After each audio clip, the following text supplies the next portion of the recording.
गांव में रहने वाला एक नौजवान लड़का पुरानी बुरी यादों को ना भूल पाने और एक ही चीज के बारे में बार बार सोचने की आदत से परेशान था।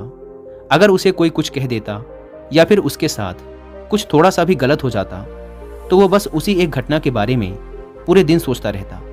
वही बात उसके दिमाग में हर समय घूमती रहती। फिर वो या तो अपने साथ हुई किसी बुरी घटना के लिए अपनी किस्मत और भगवान को कोसता रहता या फिर अपने मन में उस इंसान से बदला लेने के ख्याली पुलाव बनाता रहता जिसने उसे कुछ कह दिया था या उसके साथ कुछ गलत किया था।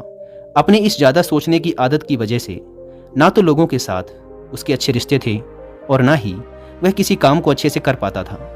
वह हर समय तनाव व मानसिक अशांति की स्थिति में रहता। उसकी ऐसी हालत को देखकर उसके एक मित्र ने उसे सलाह दी कि यहाँ पास के ही एक बौद्ध मठ में एक जैन मास्टर रहते हैं, तुम उनके पास जाओ, वो तुम्हारी इस मानसिक समस्या का कोई ना कोई समाधान अवश्य बता देंगे।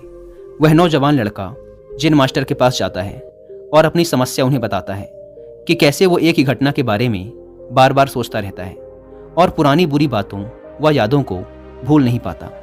लड़के की समस्या सुनने के बाद जैन मास्टर वहाँ से उठकर मठ के अंदर चले जाते हैं। जैन मास्टर का बिना कुछ उत्तर दिए यूं उठकर चले जाना लड़के को कुछ अजीब सा लगता है, लेकिन वो फिर भी वहीं बैठा रहता है।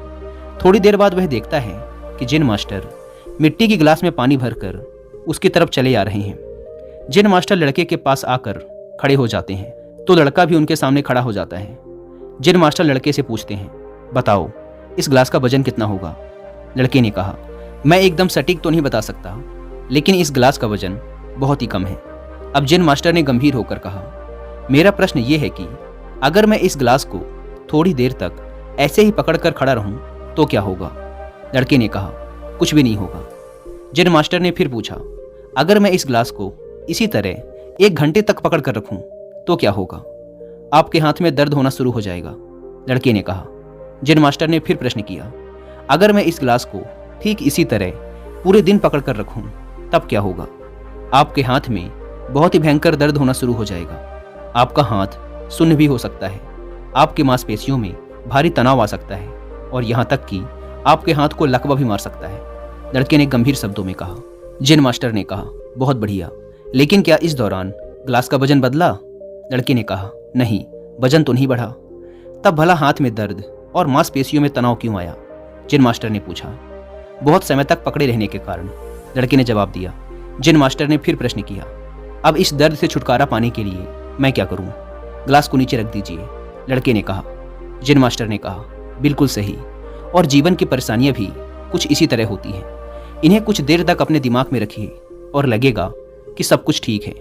उनके बारे में ज़्यादा देर तक सोचिए और आपको पीड़ा होने लग जाएगी, और इन्हें और भी देर तक अपने दिमाग में रखिए, फिर ये आपको अशांत व पागल करने लग जाएंगी और आप कुछ भी नहीं कर पाएंगे। जैन मास्टर ने लड़के की तरफ इशारा करते हुए कहा, अपने जीवन की पिछली गलतियों और घटनाओं के बारे में सोचना जरूरी है, लेकिन उससे भी ज़्यादा जरूरी है उनसे सीखकर आगे बढ़ना। अगर तुम एक ही बात को पकड़कर बैठे रहते हो तो ठीक उस गिलास की तरह ये भी तुम्हारे जीवन में दर्द पैदा कर देगा। अगर तुम आज अपने अतीत को लेकर बैठे रहते हो तो ये आज भी तुम्हारे हाथ से निकल जाएगा और फिर तुम भविष्य में इसके लिए पश्चाताप करोगे। तुम अपने अतीत के लिए जैसा इंसान बनना चाहते हो या फिर जिन गलतियों के लिए पश्चाताप कर रहे हो तो तुम आज से ही वैसा इंसान बनने का प्रयास करो और कोशिश करो कि आज तुम वैसी गलतियां ना करो जिसके लिए तुम्हें भविष्य में पछताना पड़े। इसलिए चिंता करना बंद करो और अपने आज के कर्मों पर ध्यान दो, क्योंकि चिंता व्यक्ति को उसकी चिता तक ले जाती है। दोस्तों, चिंता करने की आदत को छोड़कर एक खुशहाल जीवन कैसे जिया जाए, इस पर विश्व प्रसिद्ध लेखक डेल कार्नेगी ने एक बहुत ही अच्छी किताब लिखी है जिसका नाम है how to stop worrying and start living, यानी चिंता छोड़ो, सुख से जियो।